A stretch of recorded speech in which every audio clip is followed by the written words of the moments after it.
curieusement, vous faites appel à l'ambition spirituelle de la République, au fond une religion nouvelle. Alors est-ce qu'on revient à la religion des philosophes du XVIIIe siècle?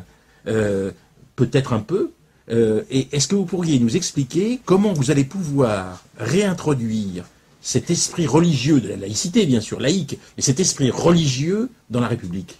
Alors, deux choses. La question, comment faire pour réussir? Et ils se disent finalement, remplacer une classe sociale par une autre ne suffit pas. Il faut faire une révolution matérielle, c'est sûr, c'est important, mais il faut aussi faire une révolution des esprits. Or, si nous n'avons pas réussi, c'est que nous nous sommes occupés du matériel. On a remplacé, dans le fond, les aristocrates par les bourgeois, hein, c'est ce qui s'était passé au XIXe siècle, mais on a laissé la domination intellectuelle à l'Église catholique, qui était extrêmement puissante. Et là, ils se disent, non, il faut aussi qu'on s'occupe du spirituel et des consciences.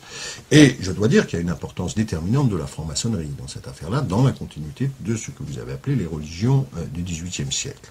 Qu'est-ce que se disent ces gens-là? Il faut que nous construisions une espèce de religion spécifique à la République qui permette, pas seulement des intellectuels, qui permette de toucher l'ensemble des enfants dans nos villages face au curé. L'instituteur doit être porteur d'un certain nombre de valeurs qui ne sont pas seulement matérielles, mais éthiques, spirituelles, etc. Et ils font quelque chose, alors ils se disent à un moment quand même, bon, la religion catholique c'est une religion d'oppression, c'est une religion d'autorité, il y a une religion de liberté, c'est le protestantisme. C'est d'ailleurs dans les débats de la Révolution française, autour de Madame de Staël, Benjamin Constant. Donc ils se disent, il faut inventer autre chose. Le catholicisme c'est l'oppression, le protestantisme ça marche pas, et cette autre chose va s'appeler la laïcité. Mais une laïcité qui naît dans les loges, nourrie de toute cette histoire, va d'abord apparaître comme une religion laïque, ce terme est employé, religion contre la religion catholique.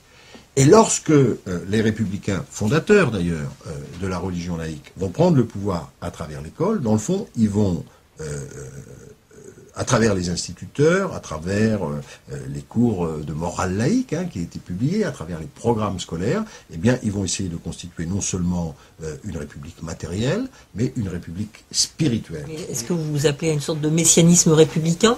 Non, bien sûr que non, mais vous savez, cette religion laïque, elle est formulée essentiellement par les philosophes au sein de la République, c'est une religion rationnelle. Donc c'est précisément, il n'y a pas de fin de l'histoire, l'histoire est en continu, c'est un appel à la conscience de chacun, au jugement, à la rationalité, mais ça s'édifie comme un système de croyance, très inspiré aussi du kantisme, avec la loi morale. Vincent Payon, il y a quand même un problème avec la question de la laïcité, vous le savez très bien, c'est qu'il y a eu des dérives de ce qu'on appelle les laïcards. C'est-à-dire qu'il y a eu, au fond, petit à petit, non pas du tout une spiritualisation de ce combat laïque, mais quelque chose comme un sectarisme de ce combat laïque, et qu'aujourd'hui, au XXIe siècle, on est dans une situation un peu différente. C'est-à-dire que la prise en compte et l'écoute des libertés individuelles nous amène à prendre en compte quelques aspects non pas communautaristes, mais quelques aspects communautaires. C'est-à-dire qu'il y a des communautés qui pensent à leur façon, leur rapport au religieux ou leur rapport au spirituel, et la République a été amenée à composer avec ces communautés sans entrer forcément dans le communautarisme. Est-ce qu'il ne faut pas bouger par rapport à la domination d'une spiritualité laïque ? Alors, je crois que ce serait une très grande méconnaissance, dont joue d'ailleurs Nicolas Sarkozy, de penser que la laïcité est anti-religieuse. D'abord, je crois qu'il ne faut pas méconnaître la demande de nos... Il ne faut jamais mépriser nos quartiers, et que quand on parle de laïcité avec des jeunes juifs, des jeunes musulmans, des jeunes catholiques, des jeunes protestants, ou des gens qui ont une interrogation spirituelle, c'est pas parce qu'on est pauvre qu'on n'a pas d'interrogation spirituelle, c'est pas parce qu'on vit en HLM qu'on n'est pas pleinement un homme. On est très surpris de voir à quel point la laïcité française est un ciment et une demande pour notre jeunesse. Et que je pense que c'est plutôt la démission d'un certain nombre de gens par rapport à ces valeurs qui nous coûte.